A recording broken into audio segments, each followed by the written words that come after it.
বর্তমান দুনিয়াতে যারা বলে আমরা ওলি মানি না, আউলিয়া মানি না, তারা ভণ্ড। তারা কি ভণ্ড?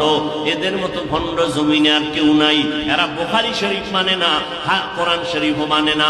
যারা বলে আমরা ওলি মানি না, তারা বুখারী শরীফ মানে না। যারা বলে আমরা আউলিয়া মানি না, তারা কোরআন শরীফ মানে না। আলা ইন্না আউলিয়া আল্লাহ লা খাউফুন আলাইহিম ওয়া লা হুম ইয়াহজানুন আল্লাযীনা আমানু ওয়া কানু ইয়াত্তাকুন। বুখারী শরীফের মধ্যে ওলিদের ব্যাপারে আল্লাহ বলেন হাদিসে কুদসি, মান আদালি ওয়ালিয়ান ফাকাদ আযানতুহু বিল হারব। আল্লাহ কয় আমি দুই দল মানুষের সাথে যুদ্ধ করার জন্য রেডি। কয় দল?